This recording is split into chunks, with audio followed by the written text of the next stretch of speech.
Welcome to the Black Duck Revival Podcast. I'm your host, Jonathan Wilkins.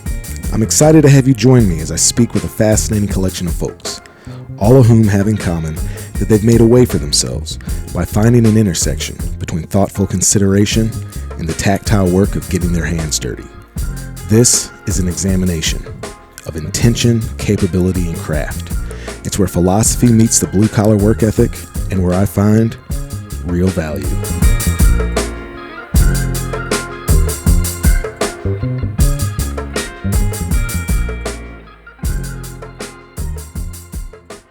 If you go to the Black Duck Revival website, click on the Experiences tab, you'll see that we have released the first of our 2026 culinary hunt experiences. First thing we've released is our alligator and hog hunting experience. So that's going to include 4 days and 3 nights of lodging. You're going to have a private room and a private bathroom in a very comfortable modern lodge. You're going to have all those gourmet meals that you expect from Black Duck Revival. Also, wild game cooking and processing instruction from yours truly. The hunting portion includes the opportunity for an alligator, and then the opportunity for a wild pig. So, we were there last season. I was able to fill all the landowner tags on those alligators. I feel like I've got a really good handle on what's going on there and what we need to do to give you the best opportunity to get one of these dinosaur-like creatures. Also, they are fantastic table fare. We'll go through processing them and go through fairly rigorous, but hopefully still enjoyable wild game cooking instruction. We'll do the same thing for wild hogs. You're going to get to eat all sorts of cool stuff. And the pace of this is specifically designed to be active but enjoyable. So in your downtime, you've got opportunities to fish on property. It's 3,000 acres, lots of ponds on the property, lots of opportunities to catch largemouth bass. There's alligator gar, there's catfish. We've also got the opportunity to add a dove hunt. So we can keep you busy, we can keep your bellies full, and hopefully we can fill your head with some knowledge and put you on some critters that you might not have the opportunity normally to pursue. If you want to know more about that, please go to the website, blackduckrevival.com. Click on the Experiences tab. Hope to see you there.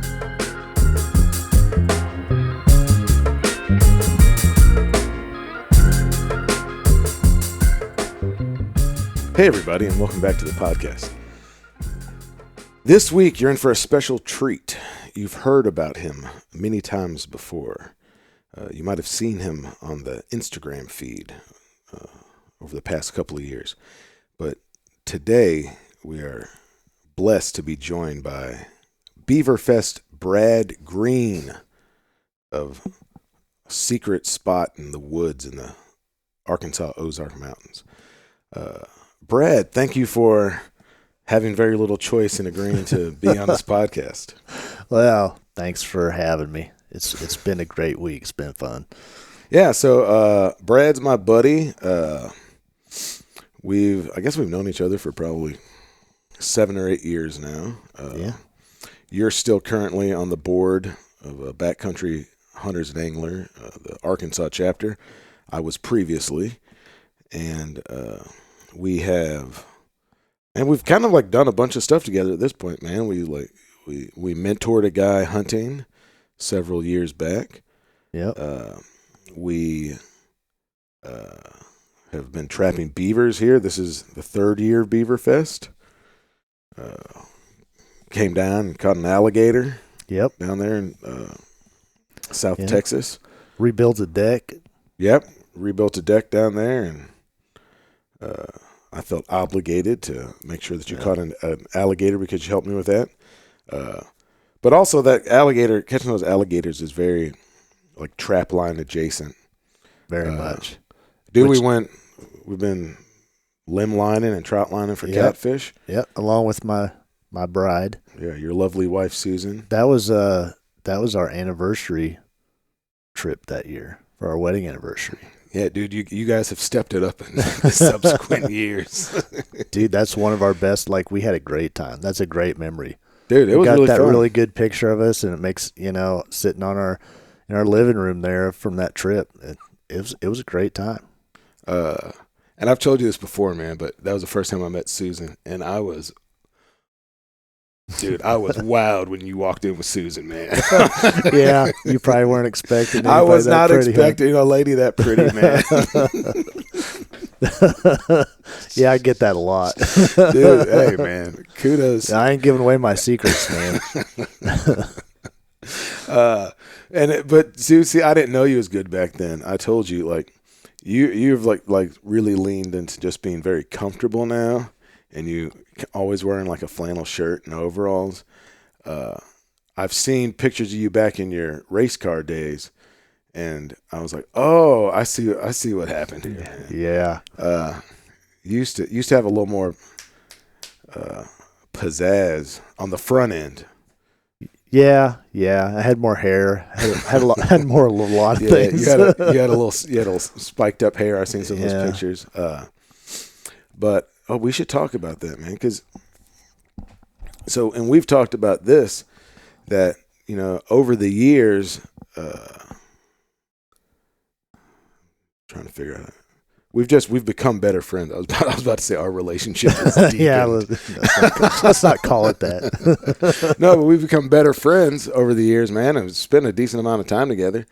Probably spend too much time talking on the phone and texting and stuff. But I mean, during trapping season, we're talking a lot. It gets deep, man. But it's because we both, enjoy the. Like, you've told me that I'm a process guy and that you aren't, but that's not true. Like you are a process guy, like, especially with the trapping, right? And I understand the podcast has been kind of trapping heavy the last few weeks, and that's just because of the season. And which is now over. Yeah, for the most part. Today's the last day of regular trapping season. There's a spring beaver season, and coyote, they both go through March. Yeah, coyotes. Well, then you can, if you're doing that predator control stuff, you can do raccoons, beaver, and coyotes year round. But we're not interested in that. The furs aren't any good. Getting blowed up there on your phone. Yeah, the furs I shut it off. The furs stopped being prime, but. So we had a small predator line this past week, and we pulled that today, and then we're pulling the beaver line tomorrow. But yeah, man, it's all the stuff as far as the woodsmanship, like the learning to read sign, the learning where, when, why animals are certain places, and then the tools that go along with that. As far as traps, the mechanization of those processes, lures, baits, all that stuff. I've learned a ton of that from you because you've nerded out and gone kind of down the rabbit hole with it. I have a lot of YouTube education, and then a big part for me was joining the Arkansas Trappers Association and rubbing elbows with those guys that are much more experienced and going to their workshops and stuff. I learned a lot from that too. Yeah, rubbing the exceptionally dry, crusty elbows. Trappers can be some crusty old fellas, man. Buddy, they are, man. I mean, we joke about it, but man, we are like, I'll tell you, man, you can feel pretty good about the way you're looking sometimes with some of these old cats, man.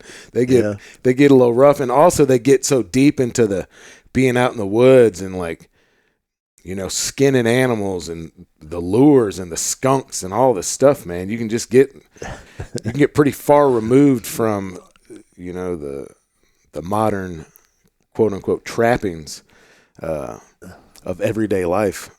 You can get pretty gross and stinky. I mean, really. Yeah. I think we've got wives that'll kind of pull us back if we start to get too far off into that realm. Yeah, Marianne's been on me the last couple of days. She's just this odor of beaver around me. And I'm like, what are you talking about? I bathe. I smell like soap. She's like, you smell like soap and beaver. If you know, the beaver smell. Yeah, that castor. It's not an unpleasant smell. I think it smells good, but it's It's like a It's distinct. yeah, it's a kind of intense musky odor. But so we'll talk. We'll kind of give like a recount of Beaverfest and kind of how our week's been, because it's been an eventful week. It's been a ton of work,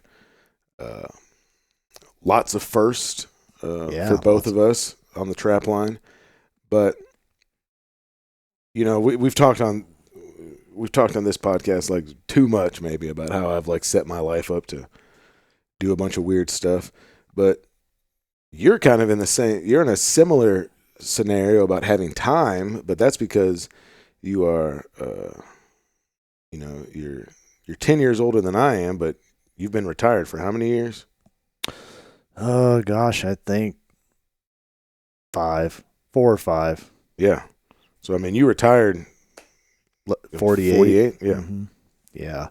I mean, I called myself retired. We were actually just self-employed. We had some commercial rental properties. So, I mean, technically I'd be self-employed, but I was retired from working for anybody else. Yeah.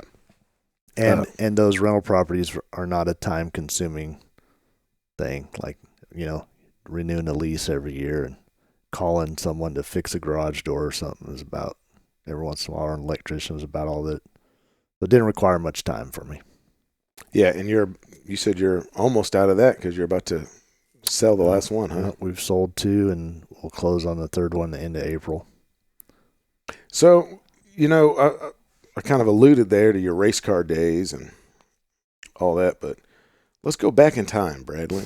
Let's go back in time, yeah, to where this all began for you. Because as we were just discussing before the podcast started, I mean, you grew up in rural Nebraska, and you were just telling me that you went to grade school in a one-room schoolhouse.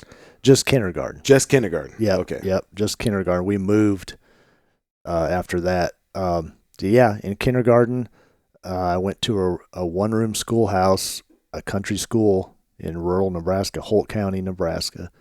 And you said with a hand pump well. Yeah, it had a hand pump water well out in the yard to get water, and it had a wood heat for the winter in it. And there was no first grader. I was in kindergarten. There was no first grader, and then I can't remember exactly, but all the other students were siblings. It was one family. It was like one family's children and me. Yeah. In the school. Their last name was Babel, Babel. That's all I remember. Wendy was the second grader, and Mike was the oldest. That's all I don't remember the teacher's name for some reason, but yeah, that's where I went to kindergarten. And then even after you moved away from that spot, I mean, you still lived in a fairly small community, didn't you? Yeah, we lived close to Chambers, Nebraska, which I think the population was 300, and we lived out in the country there, a few miles outside of Chambers. And so we've discussed it, but you seem like you had what you consider to be a pretty idyllic childhood. Oh man. Yeah, it was great. Just, I mean, complete freedom. We were on a kind of a farm property. We didn't really have livestock or anything. So it was more, like corn agriculture. So, but there was a little pond on our property, and some woods out behind the house. And so I just was kind of a feral child and had a BB gun, and I just spent all my time roaming around, exploring, and out at that pond catching bullheads. And I built a raft, and we would push that. The pond was so shallow that with really long oars you could just pole around. So even in the deepest spot, it was probably only 6 feet deep, and it was fed by a windmill that kept water in it. And yeah, I just spent as much time as I could out there. That's the first place I ever trapped. Found some old rusty double long spring traps in my grandpa's barn on his farm, and I asked him about them, and he said, "Oh, you can have them." I think I got 2 is all he had, and so that's all I had. And there was muskrats out there in that pond, and raccoons around, of course, because it was a cornfield and a pond. So, yeah. I got sent, this is my claim to fame. I got sent home from school in the 7th grade on a Monday because I smelled like skunk, and they sent me home because of a episode that happened with my trapping. And yeah, that was me. I had a great childhood. We had a skunk encounter earlier this week that we can discuss later on. I didn't realize you were such an old hat at dealing with that species. Well, I didn't deal with them very good that time. Well, so we can kind of breeze through childhood. You're doing, you're having fun. You got a brother. Yep. Catching bullhead. Your dad's a working man. Your dad's like a mechanic and a fixer of things, correct? Yes, very, very much so. He has farmed with a partner. That's what he was doing then. He's had a mechanic and a welding combo shop off and on for years, and also owned a dump truck and drove that too. That's pretty much all. Wasn't he a bull rider too?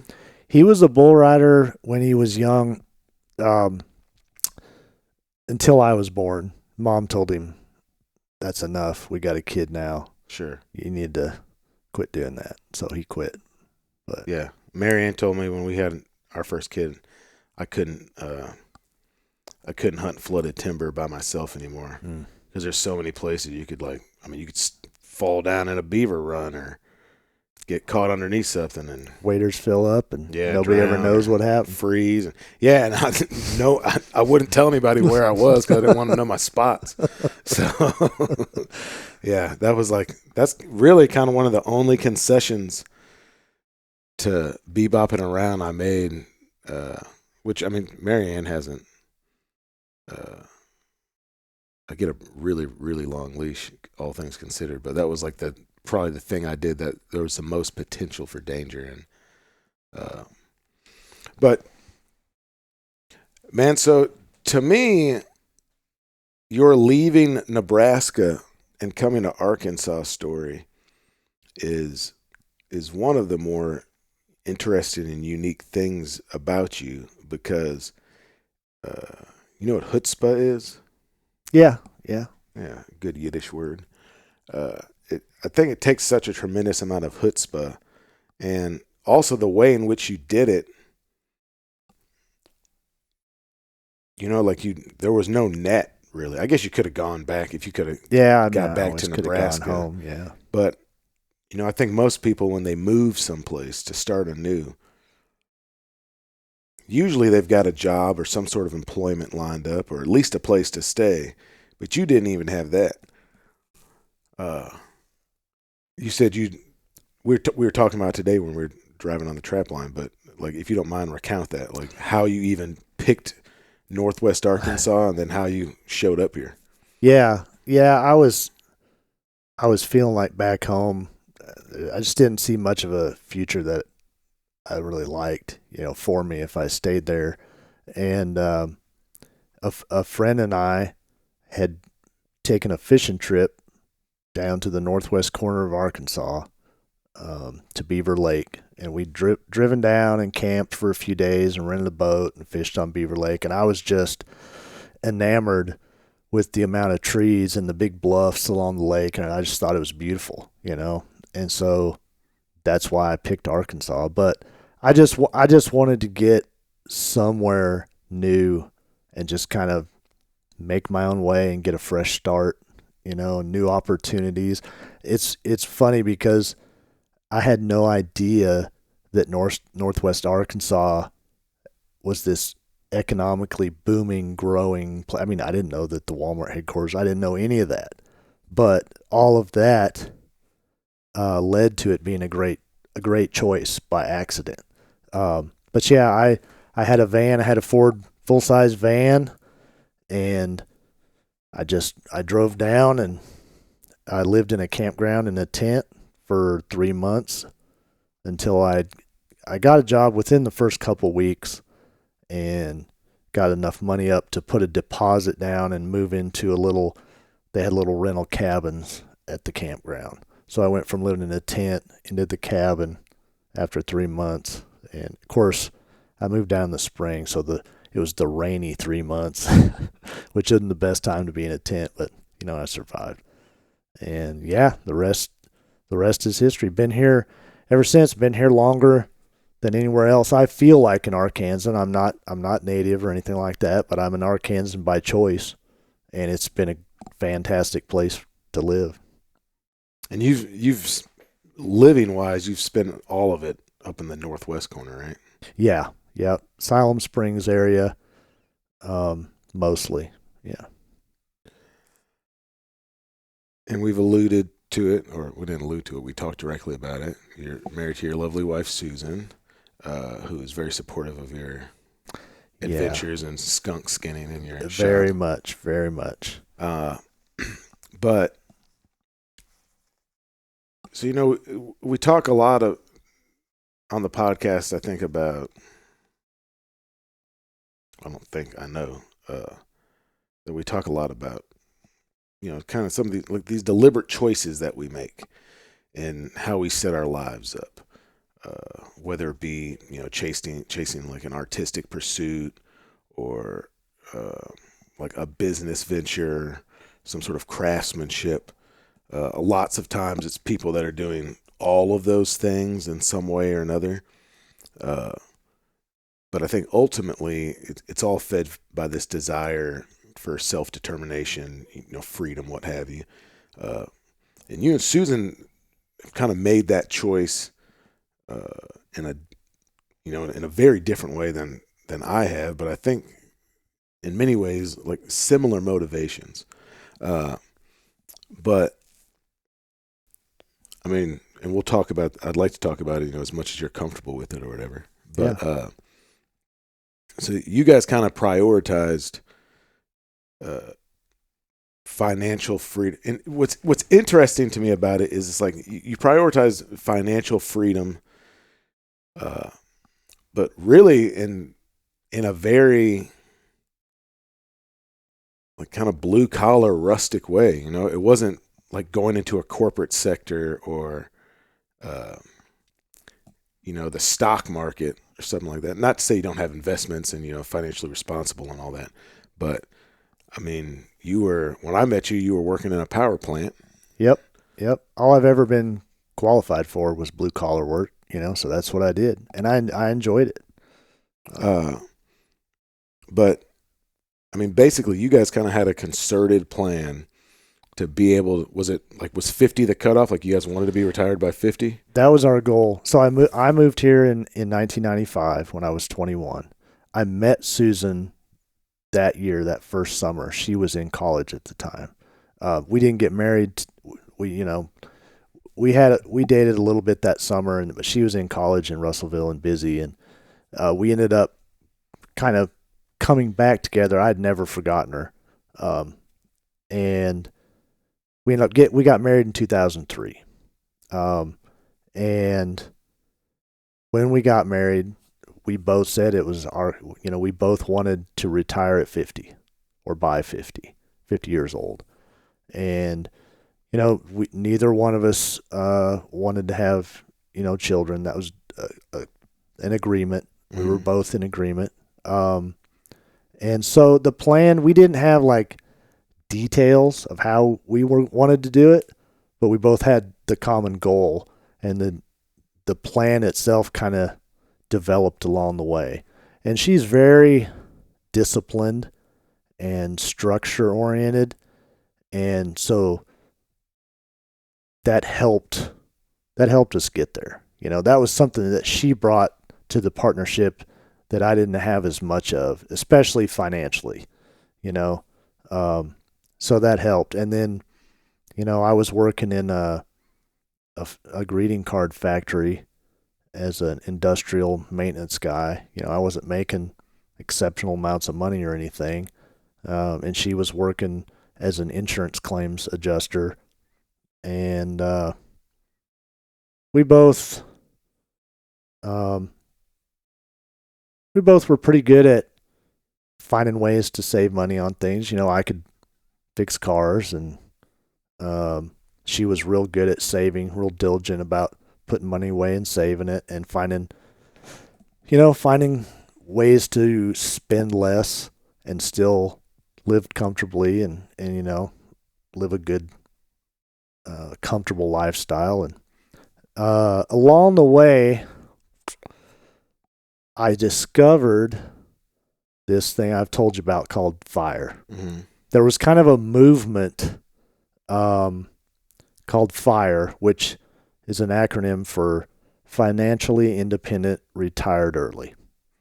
And so there came a lot of information available to us by people that they all had this common goal and all kinds of different ways that they were getting there and sharing their stories, that kind of stuff. So I learned a lot from that. And,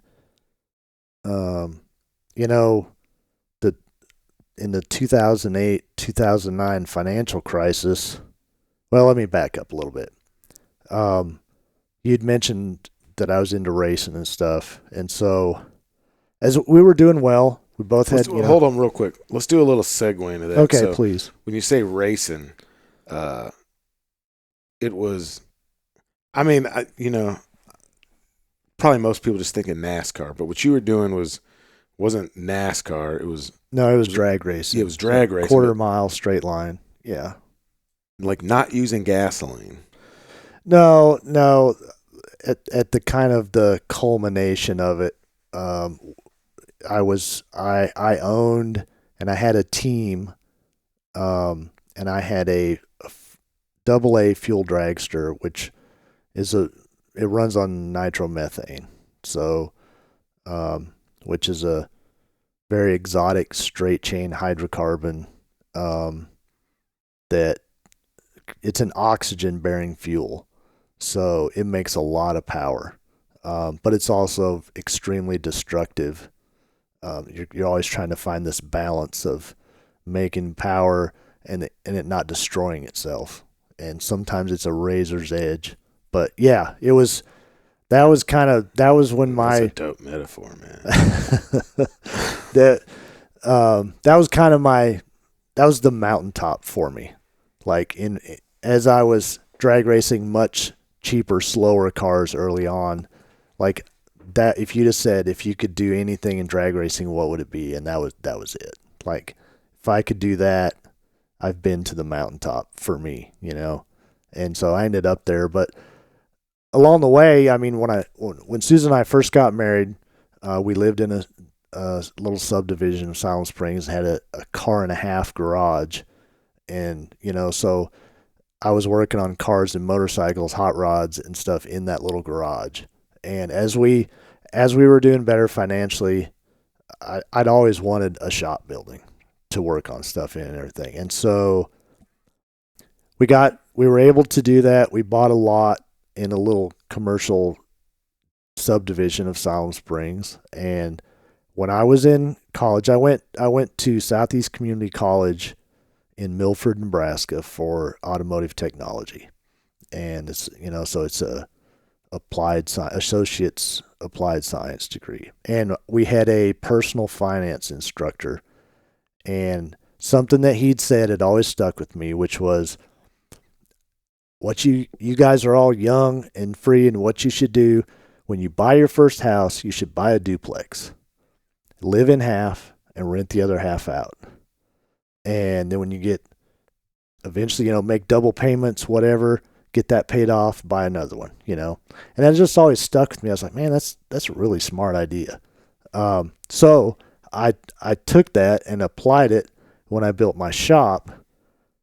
I built a 5,000 square foot shop with a dividing wall in the middle. Basically, it was a duplex. Put separate, utilities, put a bathroom in each side, and so I had basically a duplex shop building. So I worked in one half, and this was all just hobby work. I wasn't doing it for money or anything. In fact, just the opposite. But I rented out the other half. and it just went very well. And long story short, the lot next to it came up for sale, and we talked to my renter, he had a business where he built sets for local TV stations. So when you see the news anchor talking, the desk he's sitting behind, and all the big things behind him, and the weatherman standing there, all that, those sets, he built those, and traveled. He'd build them in there and then tear it all down, put it in a trailer, and drive to wherever and set it up. But he was doing well, and he outgrew the other half of the building. Excuse me. So he was at a point where he was, going to have to move. The lot came open next door, and we approached him and said, "Hey, if we buy this lot and build another building, would you sign a 5-year lease?" And he said, "Yeah, I would." So we built another one, and it wasn't a duplex. And it just kind of grew from there, and we ended up eventually building one more commercial building on the other side. So we had 3 right next to each other. These are all just big metal shop buildings. 2 were duplexes, and 1 was just a single unit. And so that was a big deal. Ended up being by far the best investments we ever made. And it helped that, Siloam Springs and all of Northwest Arkansas was growing. So all that growth benefited us tremendously. And we were renting those to, like an auto detail shop. The guy that was building the sets eventually bought his own building and moved. But mechanic, that kind of thing. Even for a little while, a kids' gymnastic school was in one of them. Just that kind of stuff. And yeah, that was kind of the biggest thing in us being able to reach our goal of retiring early. Didn't y'all end up having a little apartment one that you lived in? Yeah. So when housing prices started skyrocketing again, we sold the house that we were living in, which we'd been making double payments on, and so had it paid off, and we sold that. And we took that money and that's how we built the 3rd commercial building, and we didn't have to borrow any money to do it. And we built a little apartment. It was a 600 square foot apartment in the back of it in one half, and lived in there until we built our house up in the mountains now. We lived in there until we both retired. So I don't know, it was probably maybe 4 years we lived in there. That's one of the aspects of this that is kind of most striking to me, because when we talk about, and look, none of this is intended to be some sort of Dave Ramsey financial advice thing. It's just, to me, it's illustrative of making choices, and how these choices and these compromises that we make, they kind of go against this immediate gratification culture, right? And we've discussed, one of my compromises is that, I'm going to be, for the foreseeable future, I'm going to be driving old cars, right? And then trying to wrench on them and change some parts and stuff. I've been emailing, I'd be remiss if I didn't say I've been emailing with a listener of the podcast that wanted to make sure that I clarify that there was a difference between a mechanic and a part changer. So I very firmly would put myself in the category of part changer. Hobbler together of things, maybe. But just if I could insert in please. There, to know which parts you needs to change, you have to learn to be. That's where the mechanic comes in. You have to learn to diagnose problems that lead you to replacing the right part. Sure. Or you call Brad and say, "Hey, man, this truck I cannot get the truck to go into gear, man. and it's parked across my driveway. God, dude, I was losing my mind with that thing. And that was a tough one. That steering column stuff in there, it gets. Dude, it was a broken wire on the brake pedal on a what was that piece called that was on there? The brake switch? Yeah, on this brake switch, brake light switch. Yeah. Yeah, the switch that's activated by when you depress the brake pedal that both turns the brake lights on, but it also releases a solenoid on that like locks your gear shifter. And it just took forever for me to figure out. That's how I diagnosed it. Was like, oh, the brake lights aren't coming on. Mm-hmm. But that was just like happenstance. Like Marianne was out there while I was crying or something. But yeah, just this idea that like, you know, you're not supposed to, very rarely does it work out that you can have everything you want all at once, right? Like you have to make choices, and not getting yourself caught up in this game of competition with the Joneses and, you know, feeling like there's something wrong with your life because, you know, whatever season you're in might look different than somebody else's, right? There was a big part of that I learned in that fire movement was like you should have a goal of saving half of your income. Like you should live on half of what you make and invest the other half. And if you're keeping up with the Joneses, you can't do that. Yeah. And like not everybody's going to be able to do that. That was like a stretch goal. Like if you can do that, you know, that's going to put you on track for this financially independent, retire early goal much, much better. Yeah. I mean, and look, that is I'd say very few people are probably ever going to be in a position where they can do that. And again, to me, the financial part of it is less, just for me personally, that's the part that's maybe like a little less resonant, but the being willing to commit to something that you believe in that doesn't necessarily jive with what everybody else is doing is maybe the thing that's more resonant than me.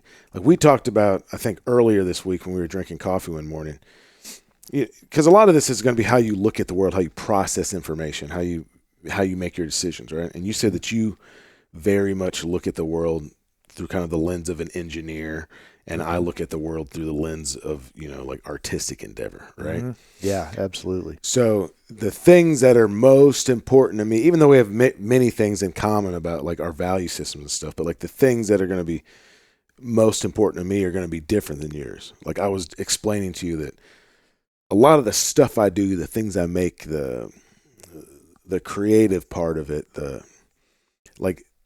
that's less a choice and more like a compulsion, you know, like I don't have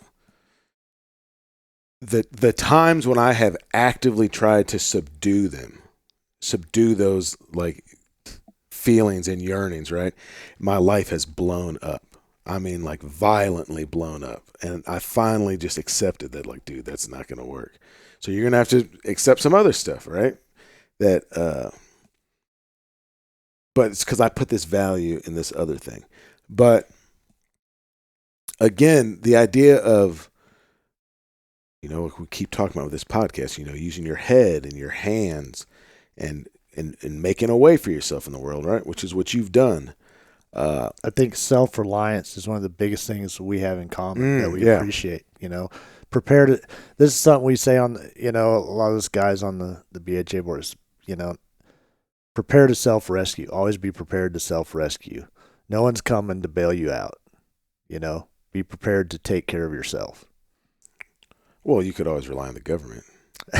Yeah, well, if you trust the government, you sure should do that. Yeah. Good luck with that. I think you're right. I think that self-reliance aspect of it. Also, man, just like the personal validating factors that come with that, knowing that you can take care of you and yours as best as a person can. I mean, no one is an island, right? Mm-hmm. But just, being able to wrench on something, or being, being satiated with maybe a simple meal instead of paying for like this convenience of DoorDash and stuff all the time, which is, dude, that's something I didn't realize. I didn't realize until recently how unusual it was amongst a lot of my contemporaries that, we eat the majority of our meals at home. Like I cook most of the meals at home. Like maybe every week and a half we order a couple of pizzas, and dude, I do the Domino's, man. Like you get the 1 or 2 topping pizzas on special, it costs $20. And that's like on a really busy day when maybe me or Marianne, neither one of us were home and couldn't get something prepared. And like, to me, sometimes I even wrestle with that. I'm like, oh man, is this too convenient? Am I being too lazy by buying these pizzas every 10 days or whatever? But I think there's a lot of people that, man, they like stop at Starbucks in the morning and they get their coffee and they get a Danish and then they order lunch into the office and then they have DoorDash bring their meal. I mean, I know quite a few people that have lived their whole life. And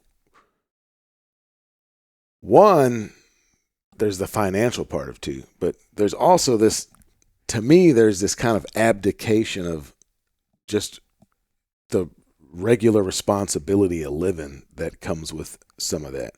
And everyone's situation is different, right? And like, to some degree, and like it's not my business to judge other people and how they're living their life.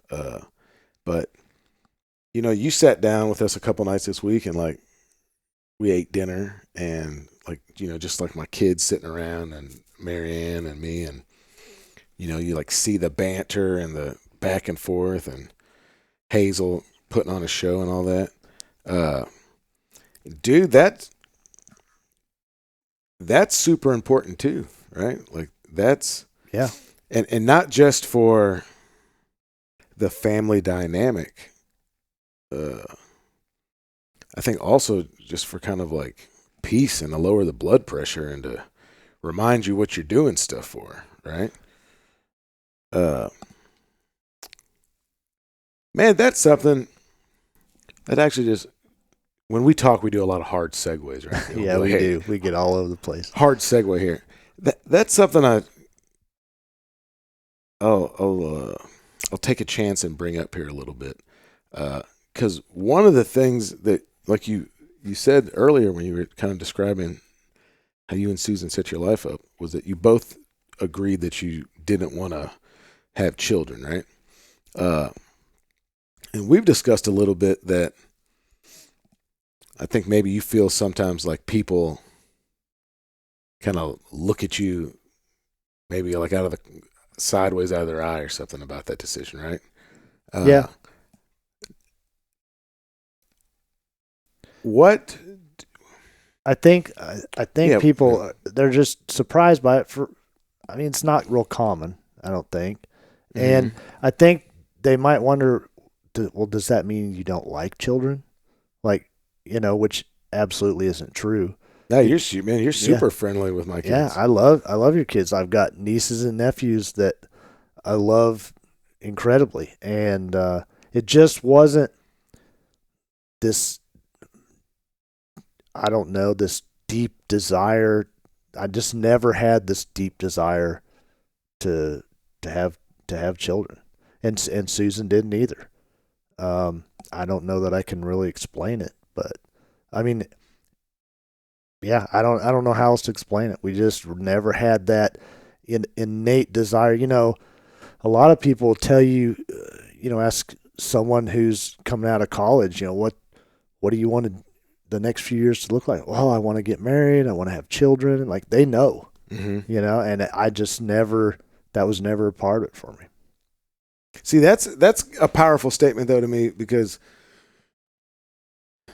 knowing yourself and trusting that knowledge of yourself. I think something else that we have in common is maybe even sometimes to a fault, this like constant like self-analysis and like self-reflection, and like analyzing, why did I do this? why did I say that this way? You know, what do I really feel about that? And you know, like anything, I mean, you can drink too much water, evidently, but you know, it can cease to be maybe such a positive thing and kind of lend itself towards anxiety. But I do think that's super important, and you know, like, to know yourself.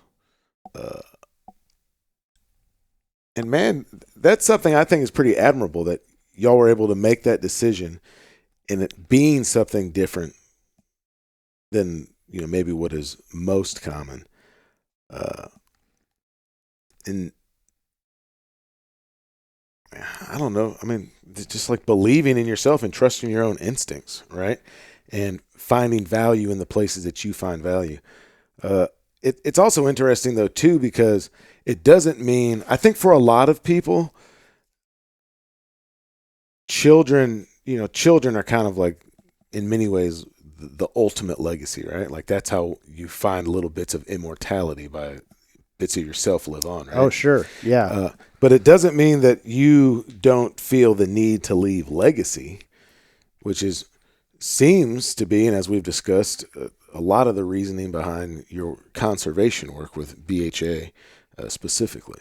Yeah, that's true. I told you that I felt strong conviction to do something, you know, just to retire at age 48 and to just, you know, just be comfortable and sit around. Like that's not any kind of future, you know. You need purpose. And I just after the whole racing thing, I kind of, like I told you, I'd been to the mountaintop. I kind of peaked, and then once that happened, I kind of came back around to my first love, which was the outdoors, you know, from my childhood. And hold on one second. I'm sorry. We're about to jump into this, but it's a hard segue. Yeah.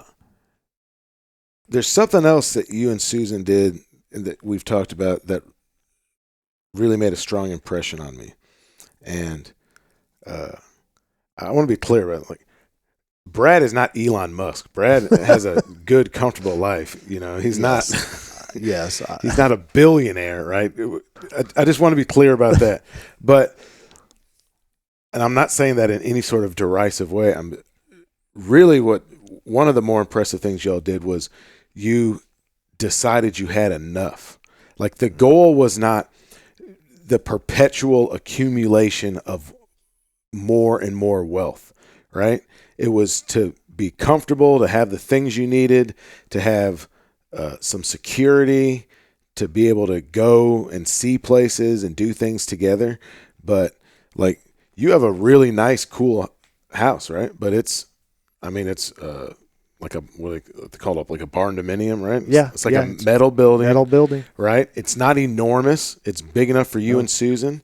It's, like I said, very nice and comfortable, but there's all these choices you guys have made where you said, we have enough. And that idea of having enough to me is seemingly today's really kind of a revolutionary act and statement to make and to live by. Yeah, it shouldn't be, but it seems to be. There's kind of in the ethos out there, you know, there's this keep grinding and never stop, you know, whoever dies with the most wins, that whole ridiculous thing. And no, we absolutely,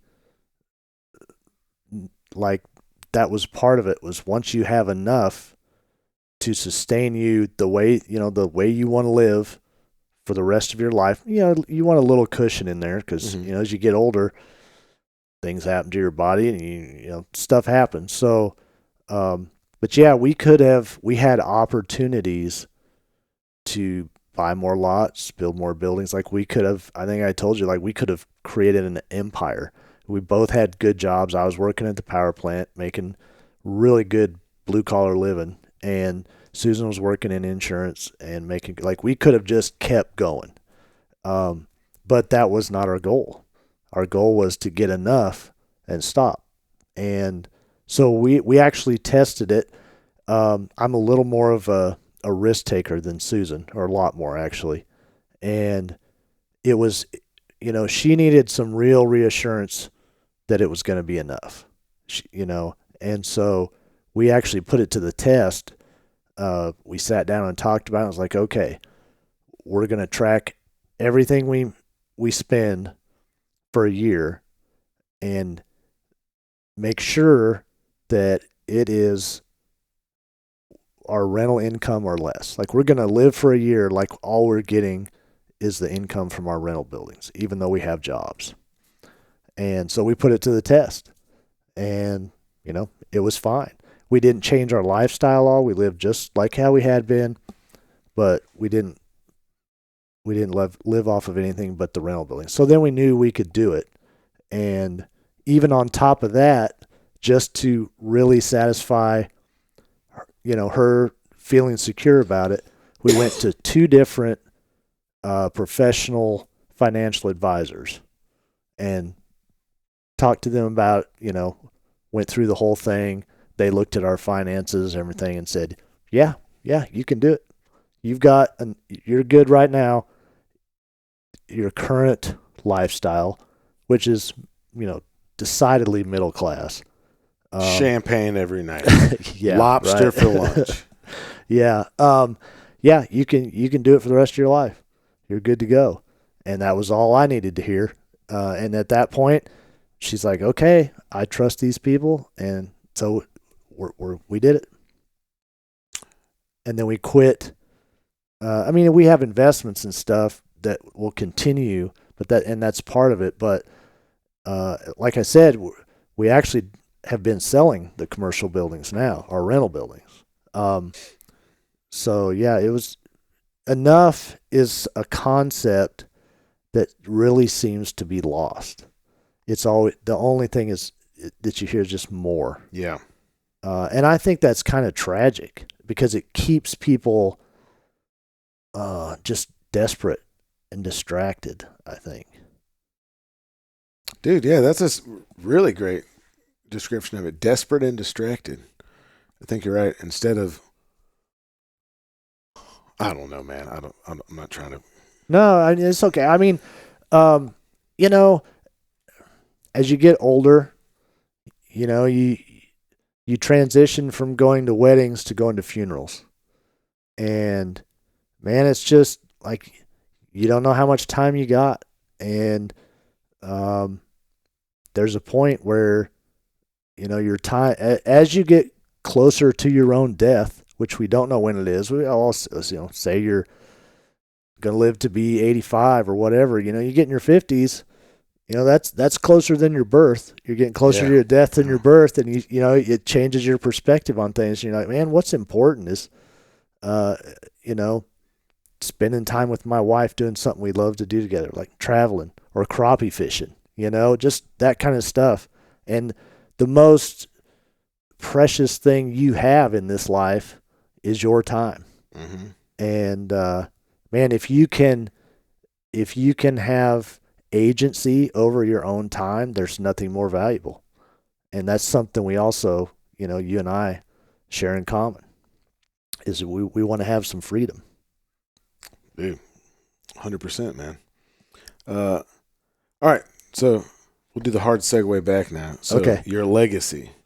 Yeah. So a part of that of, having agency over your time is to be able to do the things that are important to you and meaningful to you.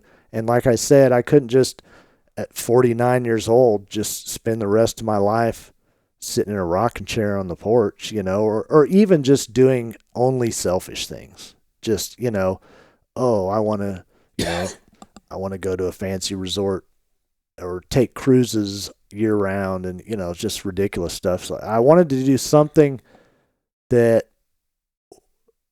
at the end of my life, I would feel like I maybe did something that made the world a little better when I'm gone.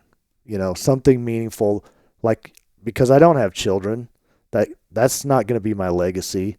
So can I do something that matters when I'm gone to make the world better? Because, in the world of conservation, there's so many before us that did it so that we can enjoy what we do, Gifford Pinchot, Theodore Roosevelt, all these people, and thousands of people whose names we'll never know, right? Did work to give us public lands and national parks and all the animals that we enjoy going out and chasing, and all this stuff is here because someone before us, spent their time to so that we have this stuff now. And so I want to be a part of that.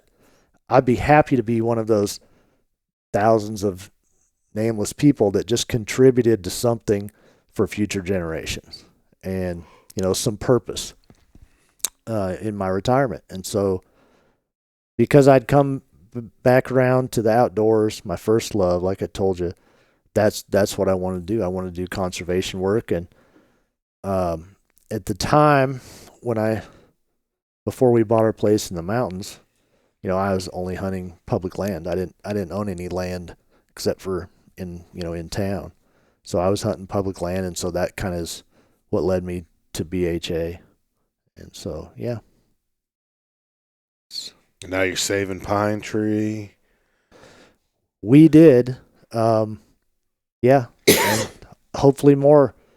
We've got an ongoing project that's going to be a long-term project that is specifically looking at landlocked parcels of public land in Arkansas, and we're just going to be working with Game and Fish, working with the Forest Service, U.S. Fish and Wildlife, and how can we get access to these?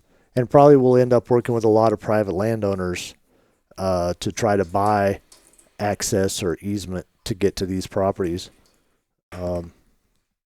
So, yeah. Oh, man, I had to get some water there, dude. I don't know if it's... Maybe I'm choking on beaver. Never mind. Yeah, lots of skin injuries going on. Man, you just said a lot of really important, meaningful stuff, Brad. The idea of enough, the idea of contributing to something, and trying to lead a life that's not, not a selfish life, without going to an extreme, right? You haven't led a life that's selfless, right? No, you don't not have to at be all. Mother Teresa, but which I don't know if you know, man. There's some dark stuff about Mother Teresa. Oh man, that doesn't surprise me. As there is everybody, I suppose. But yeah, you got yourself one. You can't take care of anybody else until you're taken care of, right? So you kind of got your stuff handled and taken care of, and then try and put some good into the world, man. Yeah, and to your point, like I have plenty of selfish fun, and Susan and I do like to travel together, and we don't, we're not staying in hostels, and we stay in nice places. So you're absolutely right. It's not a selfless life at all. But I think we found a good balance for us. Yeah. We found our balance. There's some moderation, and again, for you guys, man, and there's some moderation in there to where you're also not staying in, the Ritz-Carlton everywhere. Exactly. I can assure you that my wife still is a avid bargain hunter. Like, she loves it. Yeah, dude. Susan's watching her pennies, man. Oh yeah. Dude, one of my favorite things about Brad that makes me chuckle is like Brad keeps a receipt of everything he buys. I do. And takes it home, man, making sure Susan's going to make sure that there's no extraneous outgoings. It's really not that.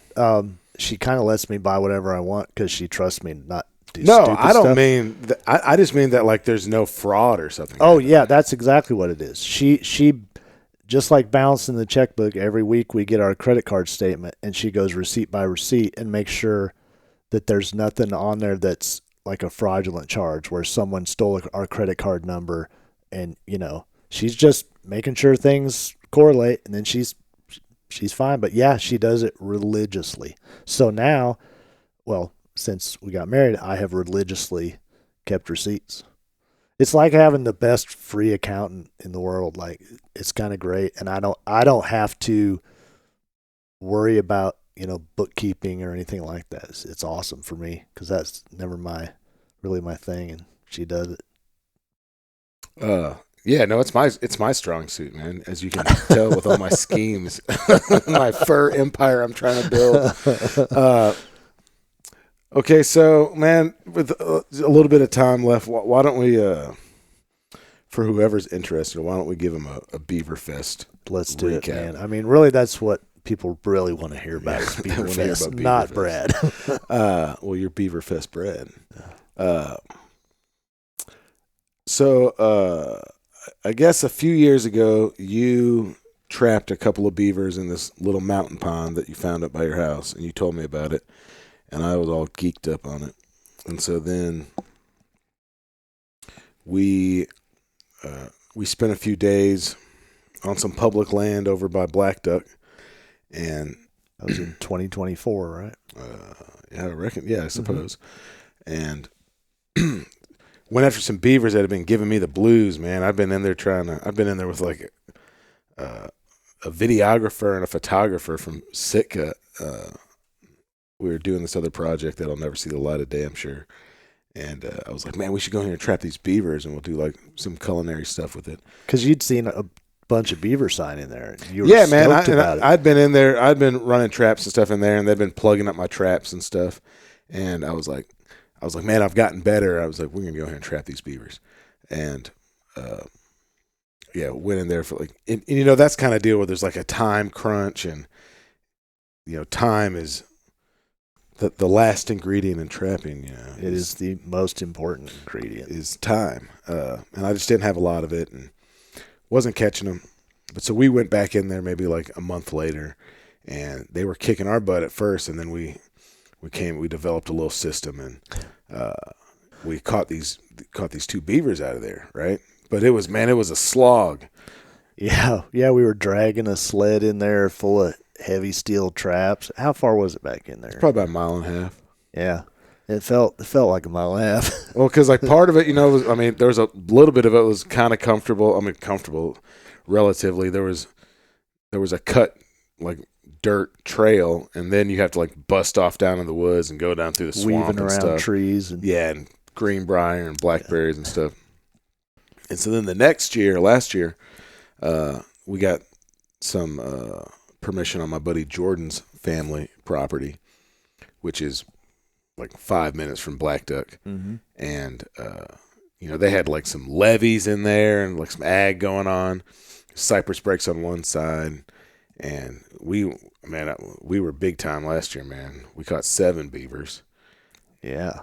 And 2 nutria. Yep. 7 beavers and 2 nutria. And a few coons. Yep, and a few coons. And I guess we caught a coon first Beaver Fest. So we had like a coon and 2 beavers. And then the next year we had a couple of coons and a couple of nutria and 7 beavers, which was, enough to get hides tanned and just really start to, slowly assemble enough to, make a blanket. We're both interested in making textiles. You've got a couple of coon blankets made, and your wife's got some trim, some bobcat trim on one of her jean jackets and whatnot. Mm-hmm. And, I've got a goal of trying to get enough to get my wife, Marianne, get a coat made. And then this year, I really spent a lot of time trapping because I was gone for an entire month in September, catching gators and guiding for pigs and blue-winged teal down in Texas. That's such a long time to be away from my family. I was like, man, I'm really not going to chase ducks and deer and be gone this winter. And so that kind of left trapping for me because it wasn't as time sensitive. I could run traps in the middle of the day or whatever, take the kids to school and run traps. And it's like a long, protracted season. And so, over Christmas break and with the kids, I was running some lines, and I caught my first bobcat and took the girls, and they got to catch a beaver. We caught like a beaver and a bobcat and coon and a possum one day, and pulled a few raccoons off of that same line, and took my boy Andy, and he got to go with me, and we caught a good sized beaver and caught a raccoon. They just it's just a way to have them out there. They don't have to be quiet. We can go they can Christmas break, they can sleep in till 7:30 or 8 and not have to be up the wee hours in the morning. But it was all a giant funnel pointing itself straight to Beaverfest. And man, we thought I'd worked hard to try to get some permission on some new property, and man, we thought we had just the perfect two places right on the Arkansas River. Yeah, we were really excited. Looking at them on Onyx, we were like, "Oh, this is going to be epic." But man, we are it's kind of across the southeast. It's been a problem down in Texas too, in that property. But man, it's just been super, super dry. And both of these places, it was sans beaver, man. There were no beavers on there. We went down there and scouted them, and I mean, there was not enough sign to justify. We were pretty dejected that day, at the end of that day, because we're like, now what? Yeah, man, it was just big surprise. Yeah, that there weren't beavers, and we found very little sign. And the sign we did find was old. Yeah. But I'd already kind of made some wheeling and dealing with this one property owner, so I had to run a predator line to kind of help him with his turkeys and his deer. So we were in a specific area, and I think we ran 20 traps there. Mm-hmm. And then we were looking around trying to find some public, and I saw a sign for some public land I was familiar with from crappie fishing. And I said, man, let's take a look over there and see what we see. And we're from the car, we look over into this bayou, man, and we see some castor mounds right on the edge. And we're on Onyx trying to figure out ownership and, trying to figure out this right-of-way trapping and all this. And long story short, we see a property owner, this farm. We see a guy over by the diesel tank getting some fuel. Out by his shop doing some work. And I said, man, let's go over there and ask that guy if we could maybe get some access to chase these beavers. And so Brad went over there to talk to him, and he was kind of taking a long time. And I'm like, what's going on here? I mean, if he tells you no, it should be over quick. And Brad comes back, and he's like, man, he's going to drive us around. He said, we can catch all the beavers we want. They're giving him the blues. And he's like, yeah, I'll show you some spots. Yeah. Follow me. That's what he did. And, we had a limited amount of time. We started on Monday. Today's Saturday. Brad's going home tomorrow. We're going to pull the beaver traps. This was Monday. And this was Monday at lunchtime. And he showed us some places and just beaver sign everywhere. Everywhere. It was like a beaver infestation at this place. Totally. It was awesome. Which is, it's just like if you want to be a successful turkey hunter, or if you want to catch a lot of fish, first thing you should do is go a place where there's a lot of fish. Yeah. Right? People that kill a lot of turkeys, they hunt places that have lots of turkeys. And so this is a place that has a lot of beavers. And otters. We saw a ton of otter sign, which is like gravy on top. Totally. So, I mean, dude, that was a long, long day because we were far away. We had to drive. We split up to try to accomplish everything we needed to do the rest of that day. I went down there and set traps until I ran out of light. Brad went and pulled traps from another place that we had kind of desperately thrown a few out on, and then went back in on Tuesday morning. And when Brad pulled those traps, those initial traps, we had caught a beaver and a raccoon there, right?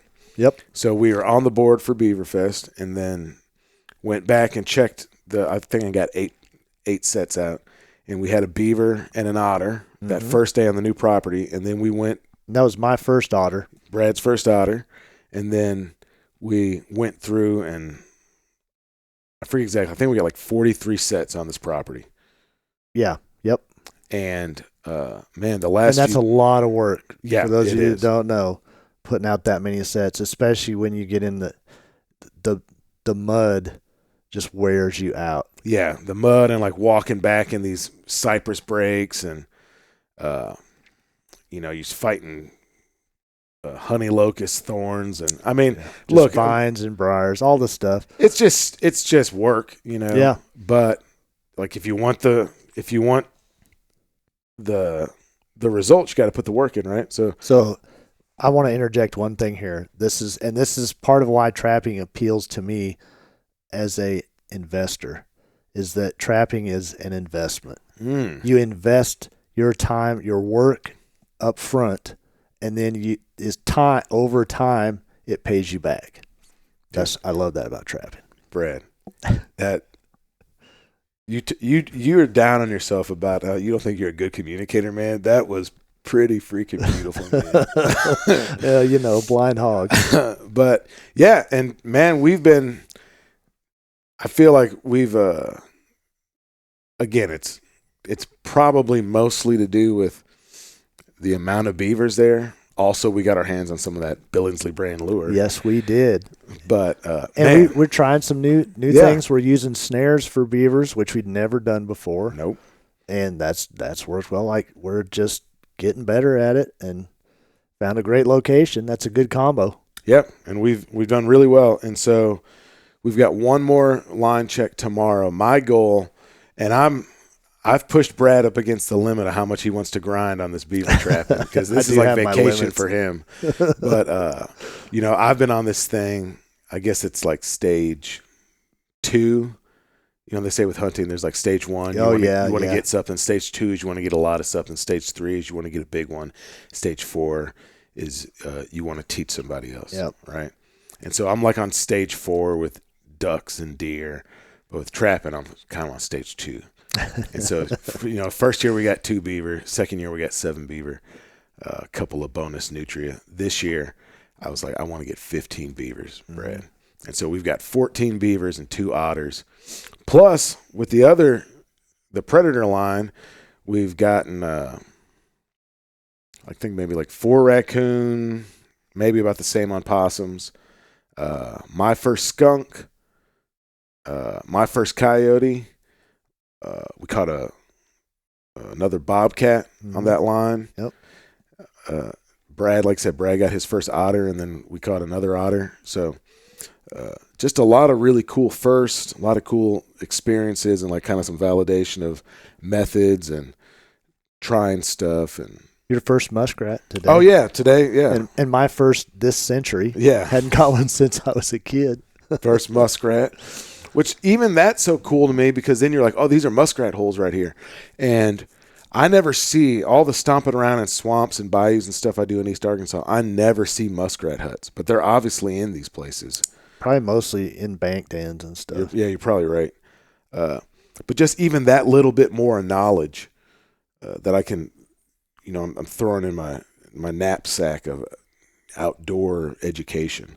Something I can show to my kids, or show to the next person, or just know next time I'm in a place and I see those, I'm like, and I kept seeing these tracks, and I even told Brad, I was like, man, it's too small to be a raccoon, but it's bigger than a mink. I was like, if it wasn't in the mud, I'd think it was like a fox, like a gray fox. And then today we realized, like, oh, those must have been muskrat tracks we were seeing. So they're probably all over the place, and just.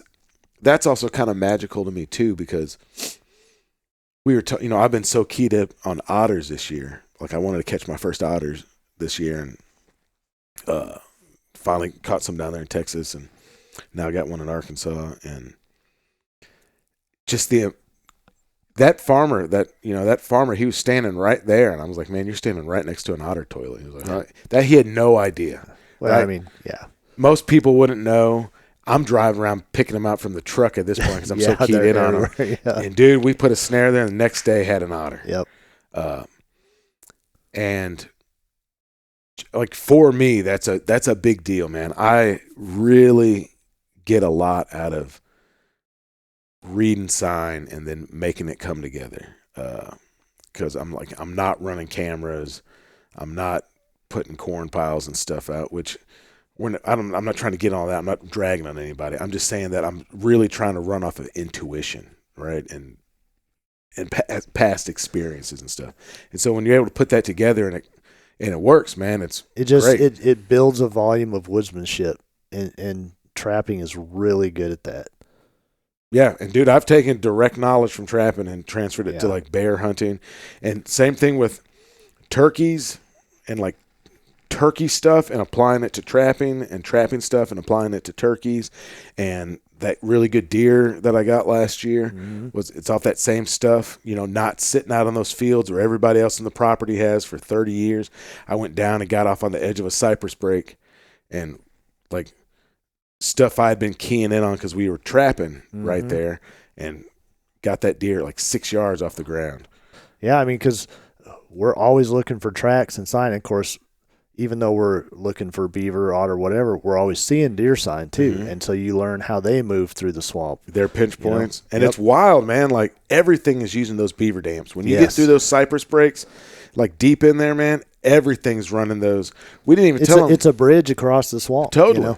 I mean, these creatures, beavers are, and look, we have a overabundance of them in East Arkansas, right? Like we're so much so that counties pay bounties on them. Yeah, they're a problem. They flood roads out and block up culverts, and these farmers are trying to get the water off of their fields from the winter so they can drain them and dry them out and plant them. And they can't do it because these beavers are plugging up the culverts because they've got this, their systems they're trying to maintain. But yeah, man, we didn't even tell them that. Like, we caught a beaver back in this cypress break on this dam, and what we suspect is a bobcat drug it up on the bank and ate it. Yep. That was the first one that we caught on that property, wasn't it? Yes, it was. And then we're like, oh, man, there's which is, you wouldn't think a bobcat would do that, but the first bobcat I ever laid eyes on, I saw swimming across a bayou where I've duck hunted and fished a bunch. That's where Susan and I went fishing with you. It is. Yep. And I saw it in the dark when I was taking some folks in. We were going timber hunting. And when I came out, I saw it was a bobcat when it got out of the water and shook off and walked. And I was like, what would it be doing over here? And I realized that it was someone, people are slobs, and someone had thrown a deer carcass off of a bridge, and it had drifted down and caught up in some cypress knees. And that bobcat had walked across the swamp, swam across the channel, climbed up on that deer carcass, and was eating on that deer carcass. So just weird, cool, magical stuff like that you would never expect. It's a cat. You wouldn't expect that it wants to do that. But these things are obviously very willing to get in the water and get themselves something to eat. And hunger's a good motivator. Yeah. For us all. Well, so, we got one more day of Beaver Fest. We'll pull traps tomorrow. Like I said, my whole goal is, if nothing else happens, I'm super excited. But same. If we could get one more beaver and hit the goal, man, that'd be a big deal for me. That'd be pretty great. It's just been you may have already talked about this, I don't know, on your podcast with Dale or whatever, but a beaver is a pretty special animal because they offer so much from them, not just the pelt. The meat is good. Yeah, so we should, you know what, man? I mean, it's my podcast. I can make this be as long as I want it to. I want to talk about that real quick because my wife was, Mary Ann was telling me that, and I've noticed it, that there are, and I understand it, there are, people have very emotional reactions when you say you're trapping, right? And I think that's because people have these ideas of like these really barbaric kind of, like toothed giant bear traps that you see in like old cartoons. And that's not what's happening, especially with these beavers. That's not what's happening at all. Most of these beavers that we're catching are like, imagine a giant heavy duty mouse trap. That's what a conibear kind is, right? Like, until this year, like, every beaver we caught was dead when we got to it. It was like a kill trap. And then the ones that haven't been this year have been in a snare, just where they're just restrained. Yeah.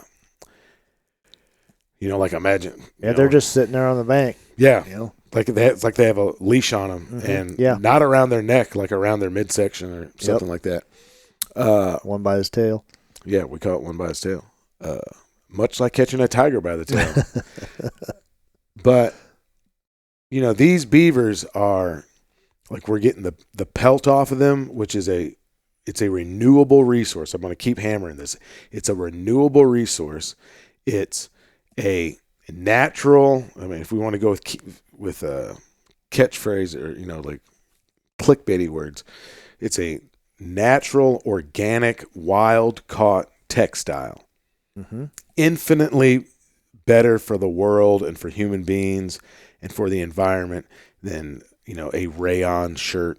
Right. It's to me, it's a rejection of this idea of fast fashion, which is one of the number one sources of trash and pollution on planet Earth.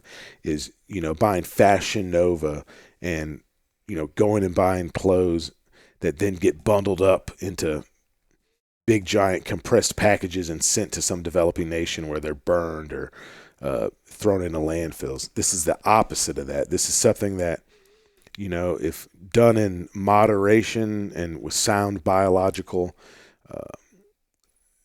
conservation mindfulness, you're not taking all of the animals out of the place.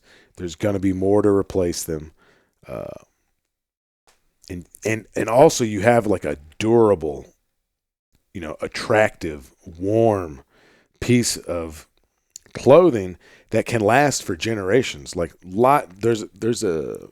currently there's kind of this upswing in people wearing fur and a lot of people wearing vintage fur.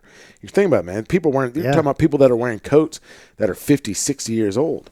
So, so we're talking about that part of the fur, right? And then I've cut the hams and the back straps off of every one of these beavers that me and my family are going to eat. I didn't kill any deer this year, so like that's my red meat for the year.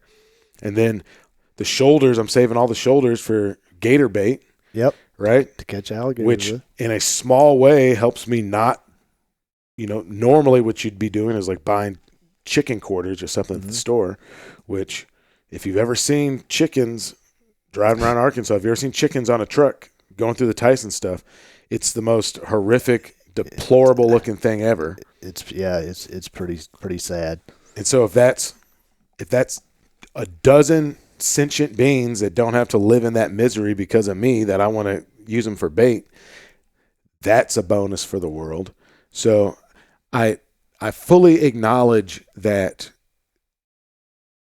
emotionally it might be challenging for folks, but I mean, if you're all right with hunting deer for food, if you're all right with going fishing for crappie or catfish, this is right there in the same realm. And I'd say that, ethically, almost everybody I know throws their deer hides, out in the woods. Yeah, right? I do. Sure. But, look, there is a market for those. You can sell those deer hides to a fur buyer. There's like traveling fur buyers that you can trade them for a pair of gloves.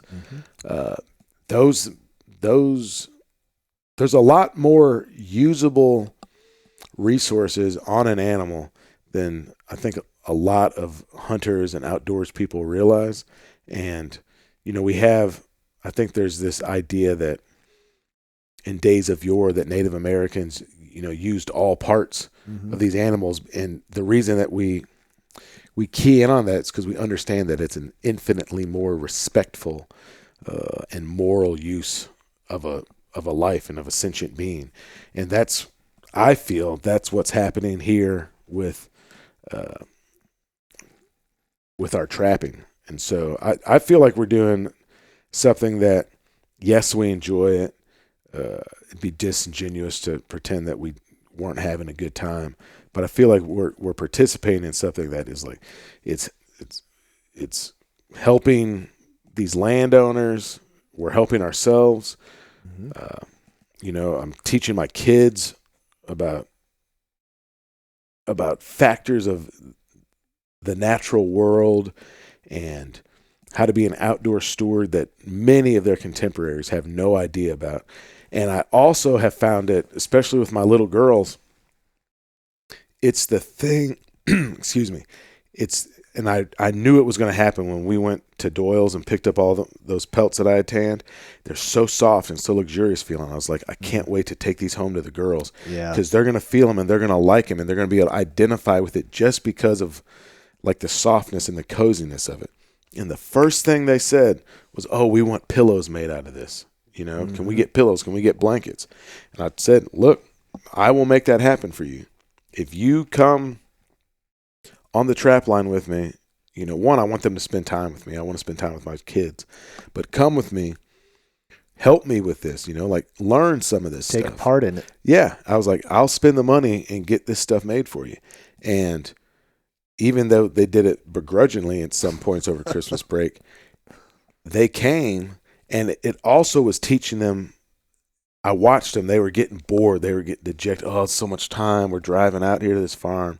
We're only catching this, or you know, we just got a raccoon, or we just got a possum. And I was like, look, you can't get everything you want right away all the time.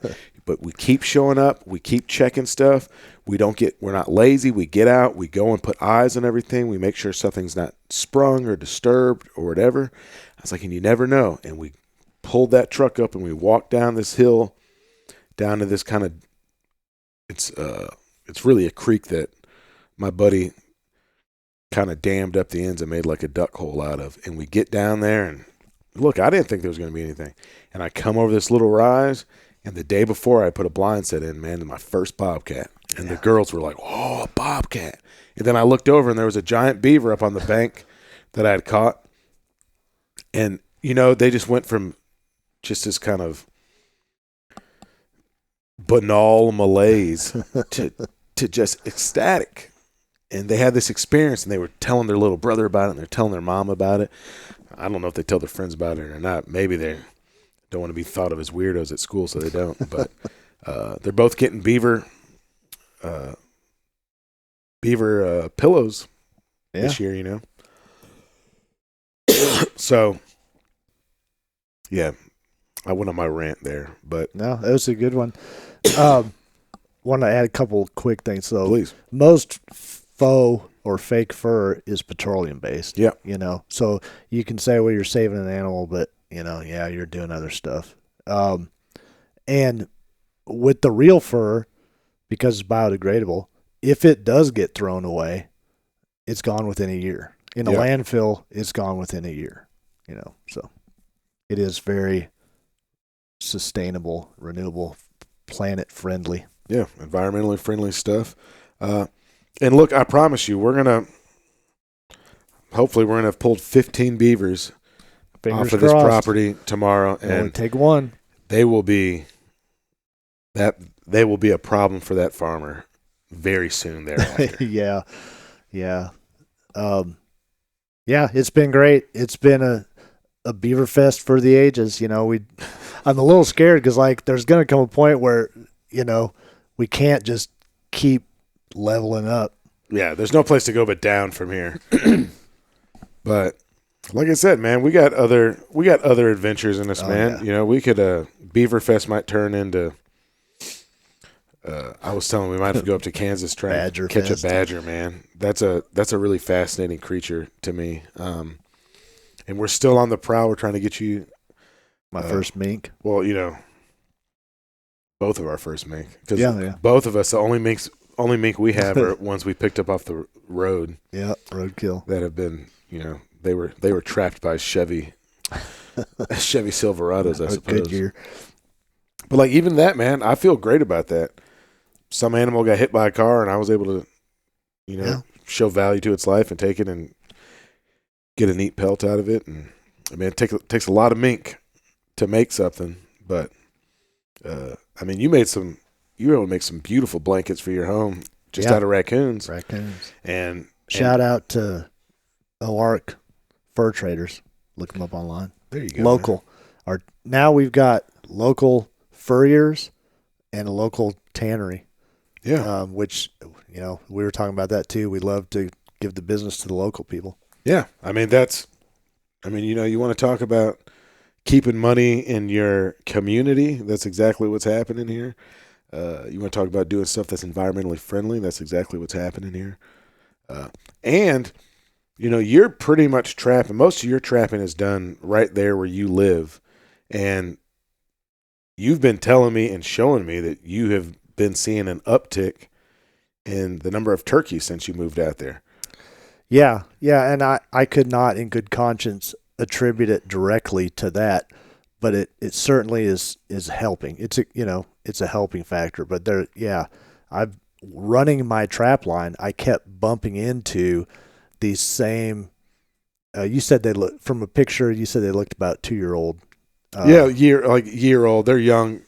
They're not like big boss toms, but they're full grown male turkeys. Toms. Yeah. They're not jakes. And that was kind of, serendipitous to be out running my trap line, catching raccoons, coyotes, and bobcats, and kept bumping into these same turkeys living on my mountain that are benefiting from it. So, it's cool. In a perfect world, Jonathan will benefit from those turkeys as well. Yeah, he very well might. We'll see. But, well, anyway, man, they say that you are a person is the sum total of the 5 people they spend the most time with. So I guess I'm like my kids and Brad. But, yeah, dude, hey, it's been a blast of a week, man. Yeah, it's been great. I appreciate getting to be buddies with you, man, and you've been super helpful with these pieces of shit that I drive. And, yeah, man, I hope we get to continue having some cool adventures before we're both too old and broke down to do anything. I mean, I'm loving it. Adventure is fun. Adventure is fun. Yeah, there you go. Man, you went from some really profound points. Yeah. I totally dropped the ball on that Good one. food is yummy. But welcome to Brad. Anyway, folks, man, thanks very much for listening. Until next time.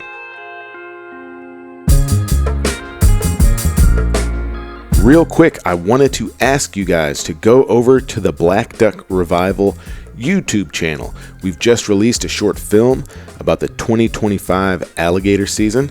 We're offering some of those packages, and that'll be a real great way for you to familiarize yourself with some of what we're doing and offering there.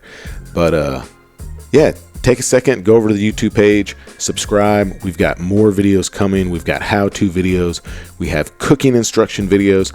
And the hope is just to keep adding stuff to that on a regular basis and build that channel out to kind of be a visual go along with what we're doing here on the podcast. So check out the Black Duck Revival YouTube channel and take a look at that alligator hunting film.